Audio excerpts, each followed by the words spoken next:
Sud Radio, les vraies voix qui font bouger la France. Jean-Marie Bordry, les voix de la politique. Les voix de la politique sur Sud Radio avec Nicolas Corato. Bonsoir à vous Nicolas. Bonsoir Jean-Marie. Fondateur du think tank Place de la République, auteur du livre Grandes plaidoiries et grands procès publié chez Heredium. Nous sommes également en direct sur Sud Radio avec Maxime Thiebaud. Bonsoir à vous Maxime. Bonsoir Jean-Marie, bonsoir Nicolas. Élève, avocat, docteur en droit, auteur du livre Gilets jaunes vers une démocratie réelle.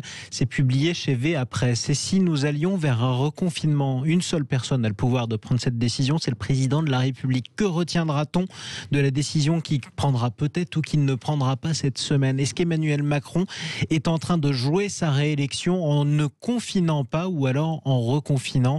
En tout cas, pour l'instant, la tension est à son comble et la pression qui pèse sur ses épaules est assez intense.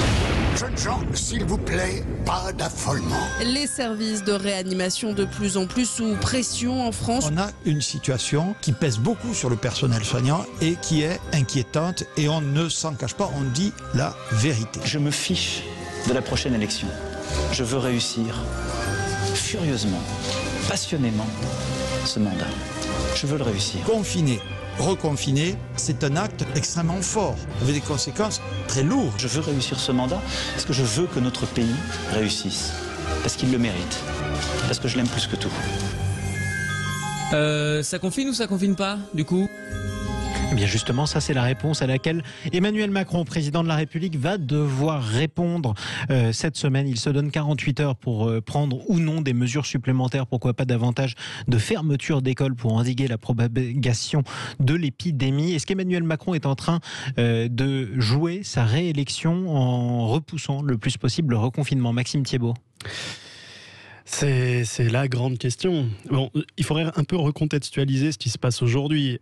Emmanuel Macron, moi, je lui reconnais une chose, et c'est rare que je reconnaisse des choses à Emmanuel Macron, mais c'est qu'il a su tenir face au raisonnement purement sectoriel de nombreux médecins. C'est-à-dire qu'il n'a pas reconfiné, il n'a pas cédé à la peur du reconfinement immédiat demandé par les médecins.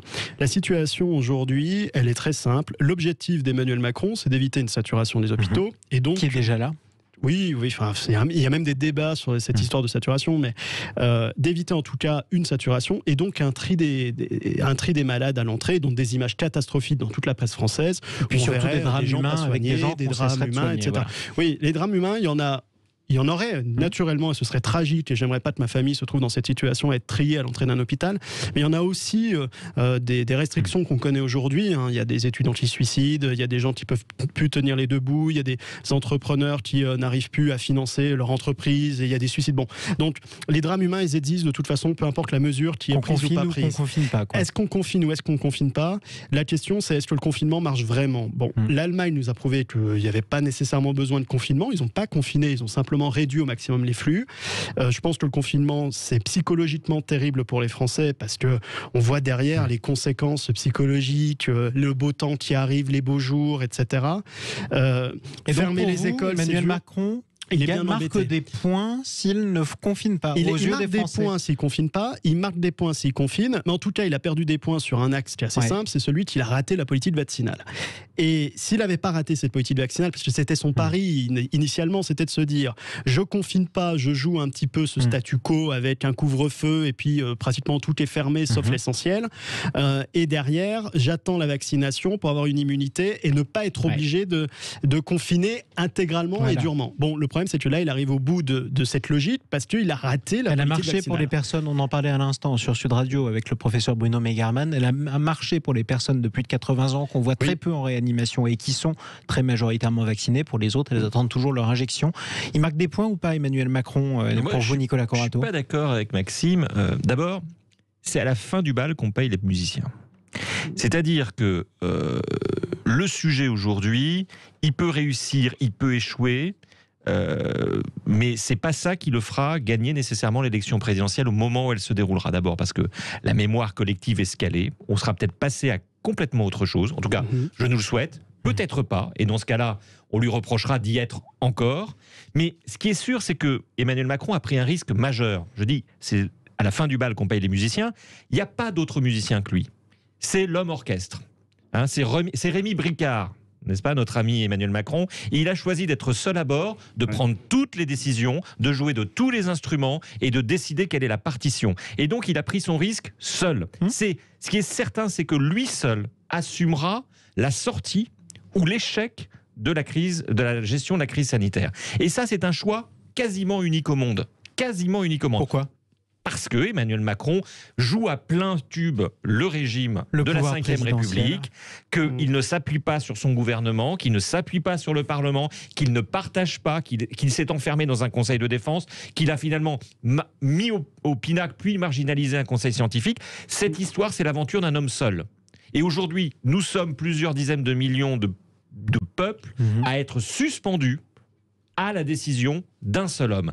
Et ça, c'est une responsabilité majeure. Je pense que si Emmanuel Macron gagne ou perd cette élection, il la perdra sur ce rapport-là aux Français. C'est-à-dire, est-ce qu'on a eu raison de faire confiance à un homme seul pour nous sortir de cette crise ? Moi, quand j'ai entendu parler du pari, du coup de poker avec des trémolos dans la voix des supporters d'Emmanuel Macron, je me suis dit, mais dans quel monde on vit ? Quel est cet artifice qui peut nous faire croire réellement qu'un seul homme, aussi brillant soit-il, et moi je crois qu'il est brillant, pourrait tout seul nous sortir d'une pandémie qui, historiquement, n'a aucun équivalent. C'est du délire. On vit dans Disneyland.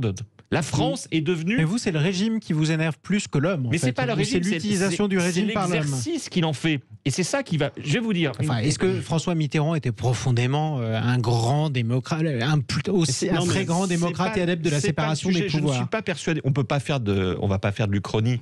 Je ne suis pas persuadé que quelqu'un comme François Mitterrand, que quelqu'un comme Jacques Chirac ait utilisé les pouvoirs de la Ve République de la même manière qu'Emmanuel Macron les utilise aujourd'hui en cas de pandémie. Je François pense Mitterrand notamment changer le mode de scrutin des législatives justement pour empêcher son opposition.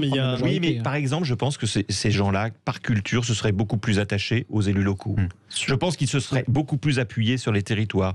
Je pense aussi qu'ils avaient une gestion de l'État et de la haute fonction publique qui était, pour le coup, un tout petit peu plus sévère. Et ils prenaient des décisions de sanctions quand les choses n'allaient pas et que ça allait beaucoup plus vite. Je rappelle quand même que ça fait plus d'un an qu'on est dans cette crise. On a peu ou prou le même ministre de la Santé, on a peu ou prou le même Premier ministre et on a le même directeur général de la Santé. Donc c'est vraiment l'affaire d'un homme seul face à une population, face à son peuple.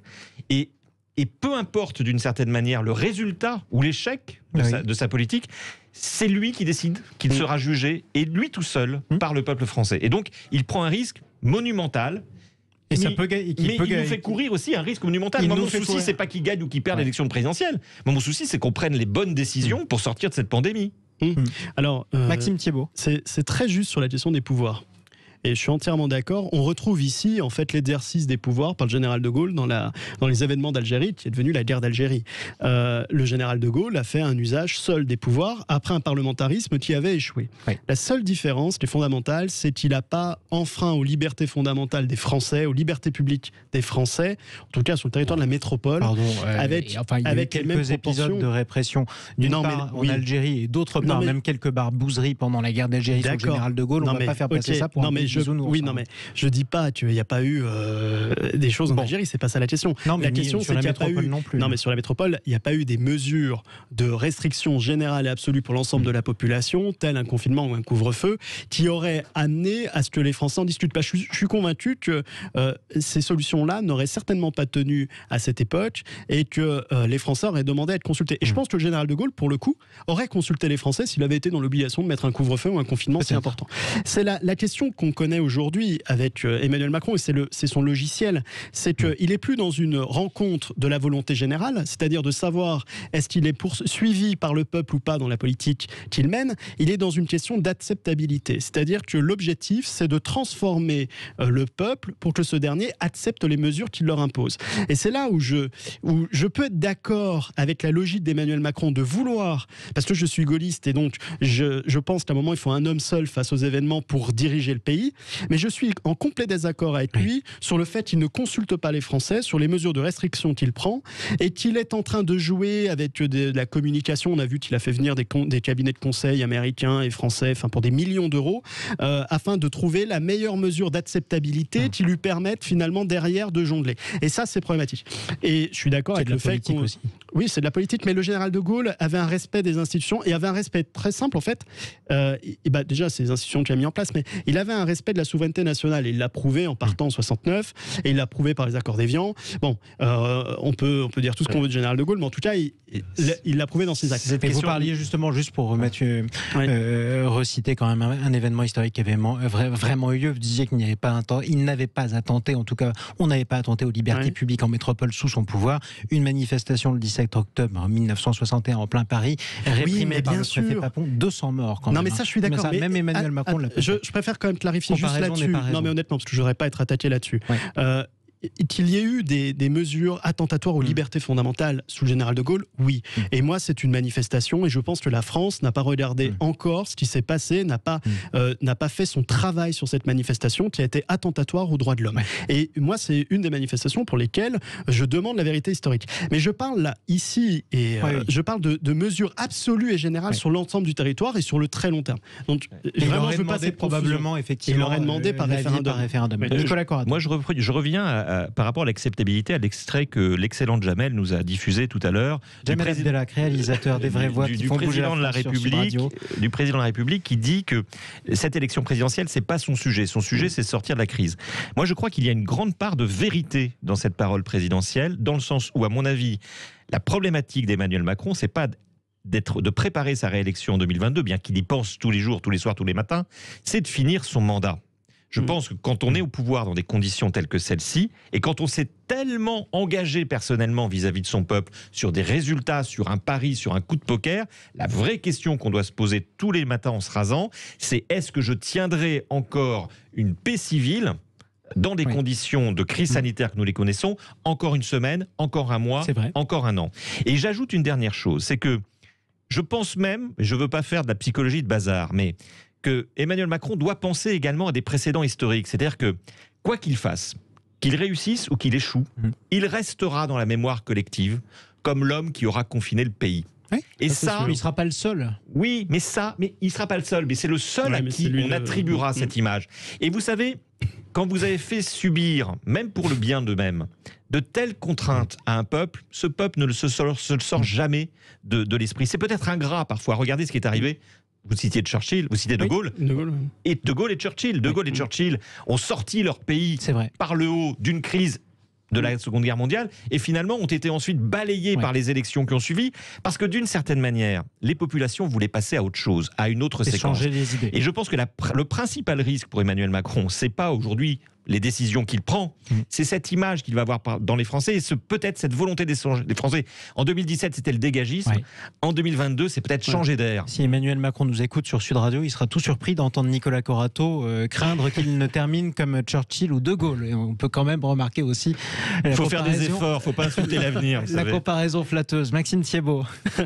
Je pensais qu'on allait sur la pub, donc j'ai été pris de court. Non, vous êtes pris de court. Revenons un petit peu sur aussi le moral des Français, qui est quand même très important. Parce que vous dites effectivement qu'Emmanuel Macron risque d'avoir du mal à maintenir la paix civile. On peut tout à fait l'entendre. La France est très habituée, et y compris celle qu'on a connue depuis 2 ans, à des manifestations. Pourtant, lorsqu'on regarde les manifestations musclées, souvent musclées contre les restrictions liées au coronavirus, en Italie, ça a été très compliqué.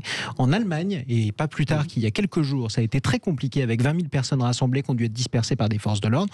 En France, on a eu quoi? Francis Lalanne qui fait une vidéo pour embrasser les gens, d'une part, et un carnaval à Marseille. Les Français n'ont pas l'air, en tout cas, d'être en colère, en tout cas d'exprimer leur colère dans la rue. Il y a une résignation qui est réelle, mais c'est énorme, tous les enjeux qu'a Emmanuel Macron. Il a une crise des banlieues qui existe, elle est présente. Tous les soirs, vous avez, pratiquement tous les 3 jours, vous avez dans une banlieue qui flambe, avec des policiers qui se font attaquer. Il essaie de gérer cette affaire-là, et en même temps, il ne peut pas trop s'attaquer au problème. Politiquement, il se dit, si je m'attaque au problème, j'ai une crise des banlieues, en plus de la crise sanitaire. Il a la crise sanitaire en plus. Il a toutes les polémiques sur l'islamo-gauchisme. Tous les débats très franco-français. Tous les débats très franco-français lui tombent dessus. Et en plus, il s'était dit, je vais arriver à faire gérer par l'Union européenne la politique vaccinale. Et Thierry Breton est venu faire un passage sur TF1 qui était catastrophique, où en fait, il nous a dit, on fait tout très bien, mais on vous fournit aucun vaccin. Donc, aucun vaccin. Non, mais aucun vaccin à la hauteur du besoin français, je veux dire. C'est-à-dire que là, on fait des vaccinodromes qui sont très beaux. On a des beaux vaccinodromes, mais on n'a pas de vaccin dedans. Donc, on va mobiliser l'armée, mais sans vaccin. Enfin, c'est sympa. comme on dit, non, je veux pas dire cette vulgarité, mais voilà. vous avez les militaires disent va avec ta bite et ton couteau et tu verras ce que tu peux faire face à un tank allemand. Bon, bah c'est bien mignon, mais le problème c'est que si on n'a pas de vaccin, on peut strictement rien faire. Oui, il faut que la France n'est pas plus mal dotée en termes de vaccins que l'Allemagne ou que l'Italie, parce que le seul avantage pour le coup du fonctionnement européen pour acheter des vaccins et les distribuer, c'est qu'aucun pays n'est floué à l'intérieur de l'Europe. Non, mais peut-être que l'erreur politique, parce que votre question c'est est-ce que ça se joue aujourd'hui la réélection d'Emmanuel Macron? J'ai l'impression que depuis le mois de mars, elle se joue tous les jours, la réélection d'Emmanuel Macron. Chaque moment est un moment clé.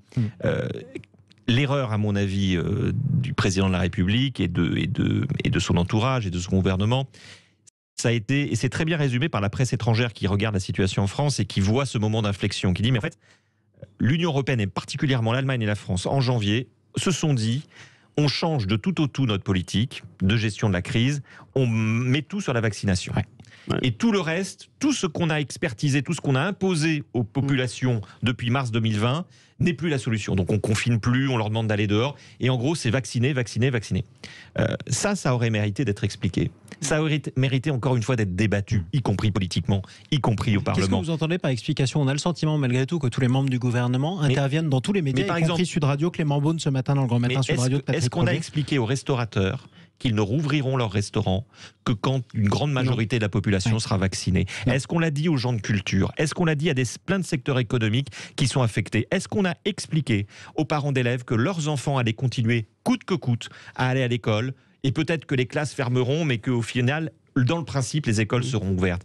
Tous ces sujets-là auraient pu être expliquer autrement qu'avec des éléments de langage, des éléments d'agence de communication, des pubs qui jouent sur l'émotion, qui sont indigentes, je veux dire, indigentes. Et pour vous, ce gouvernement fait plus mal que ne l'auraient fait d'autres gouvernements, et gouvernements de droite ou de gauche? Ce gouvernement ne sait pas expliquer ce qu'il fait. Et je pense que ça vient de la méthode d'exercice du pouvoir, qui est une méthode très solitaire. Ce gouvernement ne sait pas dialoguer, ce gouvernement ne sait pas expliquer, ce gouvernement ne sait pas reconnaître que c'est difficile de poser un horizon. Moi, je suis français, je suis capable d'entendre qu'on ne sait pas aujourd'hui où on en sera en septembre. Mais j'ai besoin de savoir exactement ce que prépare le gouvernement, ce qu'il a dans la tête. Qu'ils me le disent, le confinement c'est fini, on n'y reviendra plus jamais, mais on met le paquet sur la vaccination, et qu'ensuite ils puissent me dire eh ben oui, mais on a des problèmes d'approvisionnement en doses. Moi, je ne peux pas reprocher à un gouvernement de ne pas faire tourner plus vite des lignes de production de vaccins. Et pour vous, Emmanuel Macron n'est pas pédagogue, en fait. Mais on revient au problème d'Emmanuel Macron. Le problème d'Emmanuel Macron, c'est qu'il n'a jamais su parler aux Français. On l'a vu avec la crise des Gilets jaunes. Sauf la fois où il a été élu, malgré tout. Oui, non mais d'accord. Mais il a été élu aussi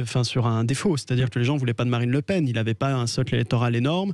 Il y a eu l'affaire Fillon, et puis ça s'est joué à quelques centaines de milliers de voix. Il est arrivé en tête du premier tour. Je ne suis pas en train de dire que c'est le président le plus populaire de l'histoire, mais malgré tout, c'est pas...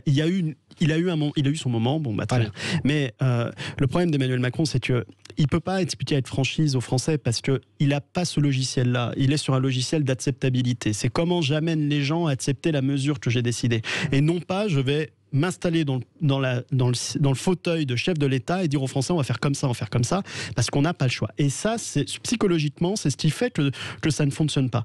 Et moi, ce que je reproche à Emmanuel Macron, et là pour moi c'est viscéral, c'est-à-dire qu'il est incapable de prévoir sur le long terme. On sait que des crises virales, on en aura beaucoup, parce que la mondialisation a cette conséquence. Il y a beaucoup d'écologistes, au sens noble du terme, qui l'ont expliqué, qui ont dit que des coronavirus, des SRAS, de toutes ces maladies virales, il y en aura beaucoup. D'ailleurs, ça fait longtemps qu'on en parle. On peut faire une parenthèse. Ça fait longtemps que vous nous entendez sur Sud Radio et que vous apprenez que tant de milliers de canards sont abattus depuis des années dans le Sud-Ouest. C'est parce qu'on a peur de la grippe aviaire. Et ce que je reproche à Emmanuel Macron, c'est de ne pas changer son logiciel, notamment sur les services publics de santé, en disant bon, on ne peut pas rester sur les règles du New Management Public avec des hôpitaux de flux. Il faut faire des hôpitaux de stock. Il faut faire de la prévention pour être en capacité d'avoir tant de lits de réanimation, parce qu'on sait que ça marche comme ça.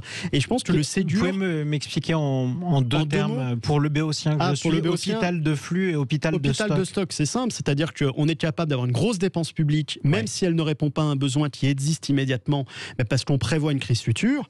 Un hôpital de flux, c'est un hôpital qui répond aux besoins courants, qui vient souple. C'est l'ambulatoire, c'est la fin des lits d'hospital. d'hospitalisation. C'est ça, dont les moyens peuvent augmenter très fortement. Augmenter, oui, mais le problème, c'est que c'est du stock que d'avoir des lits de réa, parce qu'il faut former le personnel, et c'est un personnel qu'on n'a pas besoin en temps normal. Et ça, il se le refuse. Mais s'il était là en disant, déjà, je vais avoir une politique là-dessus, les Français se diraient, tiens, il investit sur le long terme, sur l'hospitalisation, dans le cas de crise sanitaire. Si derrière, il disait, le Covid, parce que la mortalité dans cette situation sanitaire, elle est sur 2 plans. Le virus, premièrement, mais elle est sur les comorbidités aussi. Et ça, il répond pas à la question de la comorbidité. L'obésité, le diabète et tout ça. Et il ne répond pas à ces questions-là. Et paradoxalement, le couvre-feu et le confinement entretient la comorbidité et en tout cas les développe sur le long terme plutôt que ne lutte contre ces dernières. Nicolas Corato. Oui, moi je maintiens que Emmanuel Macron a pris une décision qui est plus qu'un pari pour la présidentielle. C'est une décision d'inflexion de notre politique de réponse à la crise sanitaire qui nous engage tous. Je suis incapable de vous dire s'il a pris la bonne ou la mauvaise décision. Non, mais vous n'avez pas confiance. C'est pas que j'ai pas confiance. Vous êtes pas très serein. C'est que j'aurais aimé qu'il y ait un débat sur la prise de cette décision. On est peut-être un des seuls pays où il n'y a pas de débat. Pardon, sur notre stratégie sur la manière de gérer cette crise. Et je pense que quand nous sortirons, et je l'espère, nous sortirons un jour de cette crise, il faudra se poser la question notamment du rôle du Parlement pendant toute cette séquence qui, à part voter des lois d'état d'urgence, à part voter des lois d'exception et de donner la possibilité au gouvernement de nous gérer, de nous organiser, de nous gouverner par ordonnance, n'aura absolument rien fait d'autre. Ce sera le mot de la fin. Merci à vous. Nicolas Corato, fondateur du think tank Place de la République, auteur du livre Grande plaidoirie et grands procès, publié chez Heredium. Merci à Maxime Thiebaud, docteur en droit, élève avocat et auteur du livre Gilets jaunes vers une démocratie réelle chez VA Presse. La suite des vraies voix qui font bouger la France. Parlons vrai, toujours sur Sud Radio, mais avec les entrepreneurs. Pour trouver dans un instant Stéphane Soumier sur Sud Radio et sur Bismart.